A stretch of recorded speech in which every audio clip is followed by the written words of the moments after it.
ಇನ್ನೂ ಎಷ್ಟು ದಿನ ಅಂತ ಅಪ್ಪನ ದುಡ್ಡಲ್ಲೇ ತಿಂತೀಯ ನೀನು? ಲೈಫಲ್ಲಿ ಸೆಟ್ಲ್ ಆಗೋಕ್ಕೆ ಏನು ಮಾಡೋಣ ಅಂತ ಇದೆಯಾ? ಮನೇಲಿ ಬೇರೆ ಅಲಯನ್ಸ್ ನೋಡ್ತಿದ್ದಾರೆ, ನೋಡು ಏನು ಮಾಡ್ತೀಯ ಅಂತ. ಒಂದು ಜಾಬ್ ನೋಡಿದ್ದೀನಿ, ಇಂಟರ್ವ್ಯೂಗಾದರೂ ಹೋಗಿ ಸಾಯಿ. ಯಾರು ಹೇಳಿದ್ದು ನಾನು ಇಂಟರ್ವ್ಯೂಗೆ ಹೋಗಿಲ್ಲ ಅಂತ? ನಾನು ಇಂಟರ್ವ್ಯೂಗೆ ಹೋದೆ. ಬೆಳಗ್ಗೆನೇ ಅಲಾರಾಮ್ ಹಿಡ್ಕೊಂಡು ಎತ್ತಿ ಫ್ರೆಶ್ ಅಪ್ ಆಗಿ ಇರೋದ್ರಲ್ಲೇ ಒಳ್ಳೆ ಶರ್ಟ್ ಹಾಕ್ಕೊಂಡು ನಮ್ಮಂಥ ಮಿಡಲ್ ಕ್ಲಾಸ್ ಹುಡುಗರಿಗೆ ಒಂದು ಮೈಲೇಜ್ ಕೊಡೋ ಬೈಕ್ ಒಂದಿರುತ್ತೆ. ನನ್ನ ಹತ್ರನೂ ಆ ಥರದ್ದೊಂದಿತ್ತು. ಅದರಲ್ಲಿ ಹೋದೆ ಇಂಟರ್ವ್ಯೂಗೆ ಫುಲ್ಲು ಖುಷಿಯಿಂದ.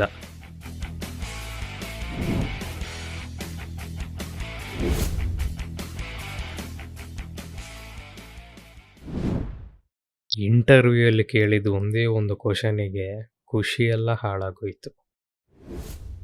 Yes, tell me your experience. Tell me experience. ಹೋಗಿದ್ದ ಕಡೆ ಎಲ್ಲ ಎಕ್ಸ್ಪೀರಿಯೆನ್ಸನ್ನೇ ಕೇಳಿದ್ರೆ ನಮ್ಮಂಥ ಫ್ರೆಷರ್ಸಿಗೆ ಯಾರು ತಾನೇ ಕೆಲಸ ಕೊಡೋದು? ನಮ್ಮಂಥ ಹುಡುಗರು ಇಂಟರ್ವ್ಯೂಗೆ ಹೋಗೋದೇ ಒಂದು ದೊಡ್ಡ ವಿಷಯ. ಅದರಲ್ಲೂ ಇದು ನನಗೆ 7ನೇ ಇಂಟರ್ವ್ಯೂ. ನನಗಿದೆಲ್ಲ ಇಷ್ಟನೇ ಇಲ್ಲ.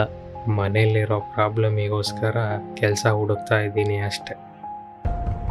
ಸರ್, ವೇಕೆನ್ಸಿ ಇದೆಯಾ? ಮಗ, ಏನಾರ ಕೆಲಸ ಇದ್ದರೆ ಹೇಳೋ. ಸರ್, ಜಾಬ್ ವೇಕೆನ್ಸಿ ಇದೆಯಾ ಸರ್? ಅಣ್ಣ, ನಿಮ್ಮ ಆಫೀಸಲ್ಲಿ ಏನಾದರೂ ಕೆಲಸ ಇದೆಯಾ?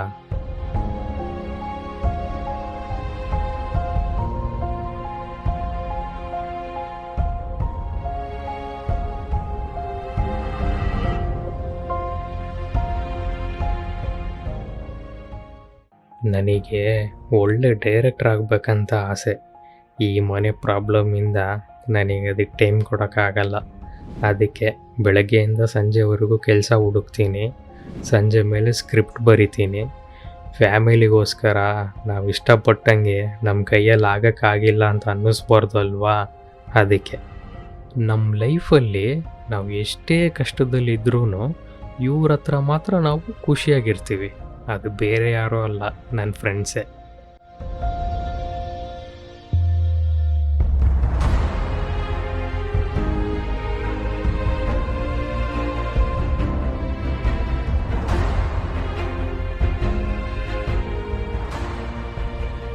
ಮತ್ತು ಇನ್ನೊಂದು ಹೇಳಲೇಬೇಕು.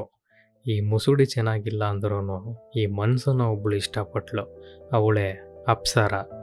ಅಪ್ಪ ಅಮ್ಮನ ಹತ್ರ ಸಿಗದೇ ಇರೋದು, ಅಣ್ಣ ತಮ್ಮನ ಹತ್ರ ಸಿಗದೇ ಇರೋದು, ಇಷ್ಟು ಯಾಕೆ ಫ್ರೆಂಡ್ಸ್ ಫ್ಯಾಮಿಲಿ ಹತ್ರನೂ ಸಿಗದೇ ಇರೋದೊಂದು ನಾವು ಪ್ರೀತಿಸೋ ಹುಡುಗಿ ಹತ್ರ ಸಿಗತ್ತೆ.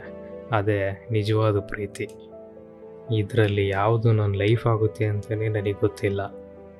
ಡೈರೆಕ್ಷನ್ನ, ಇಲ್ಲ ಪ್ರೀತಿನ, ಇಲ್ಲ ಕೆಲಸನ, ಇದರಲ್ಲಿ ಏನಾಗುತ್ತೋ ಅದೇ ನನ್ನ ಲೈಫ್.